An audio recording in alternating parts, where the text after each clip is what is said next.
ठीक है। जय हिंद, जय भारत। मैं अब्बास भारतीय, अखिल भारतीय परिवार party Jammu and Kashmir president, और मेरे साथ हैं श्री विनोद गुप्ता भाटिया जी, जो दिल्ली से हैं, हमारे पार्टी की स्टेट जो नेशनल जनरल सेक्रेटरी। और इधर मेरे साथ हैं श्री राहुल पार्चा भारतीया जी, पार्टी के नेशनल वाइस प्रेसिडेंट। और साथ में है श्री विजय सैनी भारतीया जी, नेशनल जनरल सेक्रेटरी और JNK कोऑर्डिनेटर। मैं यहाँ पे जितने भी मीडिया कर्मी आए हैं और बाकी जितने भी हमारे मित्र यहाँ पे आए हैं, हम सब का तहे दिल से शुक्रिया अदा करते और वेलकम करते हैं। मीडिया है जो देश का सबसे स्ट्रांगेस्ट पिलर है, डेमोक्रेसी का 4th पिलर है, तो सबसे अहम रोल जो है मीडिया का होता है इसमें। आप सब इतनी संख्या में यहाँ पे आए, आप सबका शुक्रिया। सबसे पहले अभी JNK में जो DDC इलेक्शन हुए हैं, उसके जितने भी विनर कैंडिडेट्स हैं, हम अखिल भारतीय परिवार पार्टी की ओर से उन सबको हार्दिक बधाई देते हैं और उम्मीद करते हैं कि जनता ने जो मैंडेट दिया है, उनको जनता ने जो वोट दिया है, जिसके लिए दिया है, उसकी वो पूरी रिस्पेक्ट करेंगे और जम्मू कश्मीर की डेवलपमेंट में, इसको दोबारा से स्वर्ग बनाने में अपना पूरा योगदान देंगे, कोई कसर नहीं छोड़ेंगे। अखिल भारतीय परिवार पार्टी का ये उद्देश्य है कि दिसंबर 2023 तक जम्मू कश्मीर में कम से कम 10 लाख लोगों को आर्थिक रूप से पूरी तरह से मजबूत किया जाए, क्योंकि हमारा मानना है जब तक देश अंदर से मजबूत नहीं होगा, आर्थिक रूप से हर व्यक्ति मजबूत नहीं होगा, तब तक हम विश्व गुरु का सपना जो है वो पूरा नहीं कर पाएंगे। अभी जितने भी कैंडिडेट जीत कर आए हैं, उन सबको भी हम आग्रह करना चाहेंगे कि जो भी अभी नया सिस्टम DDC का इम्प्लीमेंट हो रहा है, उसमें वो पूरी तरह से अपनी मेहनत करके JNK को दोबारा से स्वर्ग बनाने का कार्य करेंगे, डेवलपमेंट करेंगे। अखिल भारतीय परिवार पार्टी की जम्मू कश्मीर टीम उनकी हर एक कार्य को पूरी तरह मॉनिटर करेगी, नजरें रखेगी। जहाँ पे सजेशन की ज़रूरत होगी, वहाँ पे हम सजेशन भी बताएंगे, जहाँ पे समस्या होंगी उनको हम रेज करने के साथ साथ उनका सोल्यूशन भी बताएंगे। जम्मू कश्मीर में हम जो यहाँ की सेफ्टी है, सुरक्षा है, उसको लेकर, हेल्थ सिस्टम को लेकर, एजुकेशन सिस्टम को लेकर और जो करप्शन बढ़ती जा रही है उसको लेकर अखिल भारतीय परिवार पार्टी काफ़ी चिंतित है। कहीं पे भी यदि पब्लिक राइट्स जो हैं उनका वायलेशन होता है, किसी तरह की समस्या आती है, उसको हम सरकार के सामने टाइम टू टाइम जो है रेज करते रहेंगे और सोल्यूशन भी उसके हम बताते रहेंगे। अब जो हमारी पार्टी की मुख्य विचारधारा है, जो पार्टी के एजेंडाज हैं, जिन पे जो है पार्टी पूरे देश में कार्य कर रही है, क्योंकि जो हमारी अखिल भारतीय परिवार पार्टी है, ये देश की सबसे बड़ी राजनीतिक क्रांति है, इसमें सभी युवा हैं और 2024 में 543 सीट पे पार्लियामेंट्री इलेक्शन में अकेले जो है कॉन्टेस्ट करेगी। तो इसके बाद मैं राहुल पार्चा भारतीय जी से निवेदन करूंगा, वो पार्टी के जो मुख्य एजेंडाज हैं 5, उनके बारे में ब्रीफ में जो है मीडिया को बताएं। मीडिया के सभी साथियों को जय हिंद, जय भारत। मैं राहुल पार्चा भारतीय आप सभी का यहाँ पर स्वागत करता हूँ।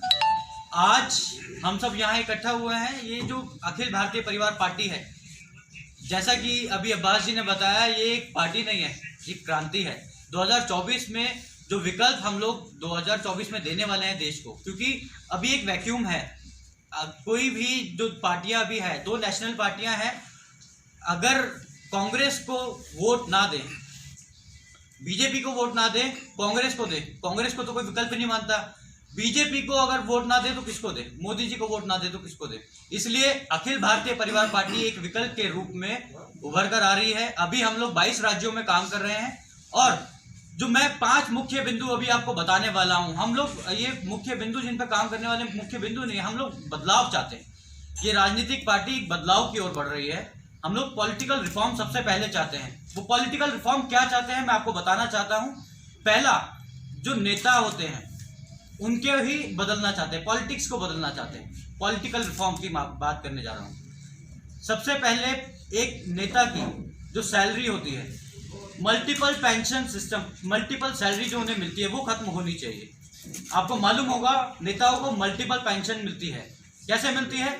अगर कोई कांग्रेस काउंसलर बन जाता है तो काउंसलर की सैलरी लेता है, दोबारा काउंसलर बनता है तो एक बार काउंसलर की पेंशन लेता है, फिर दोबारा काउंसलर की सैलरी लेता है। विधायक बन जाता है तो 2 काउंसलर की पेंशन और 1 विधायक की सैलरी लेता है। तो ये अगर आगे बढ़ता रहेगा तो ऐसे कितनी बार की पेंशन और कितनी बार की सैलरी लेगा? ये खत्म होना चाहिए। दूसरा, पॉलिटिशियंस की एक रिटायरमेंट एज तय होनी चाहिए। जब चीफ जस्टिस ऑफ इंडिया को ये कह के रिटायर कर दिया जाता है, सरकारी कर्मचारियों को ये कह के रिटायर कर दिया जाता है कि 65 साल की उम्र में ये लोग सही फैसले नहीं ले सकते, तो फिर पॉलिटिशियंस जो देश को चलाते हैं, कानून बनाते हैं, वो लोग सही फैसले कैसे ले लेते हैं?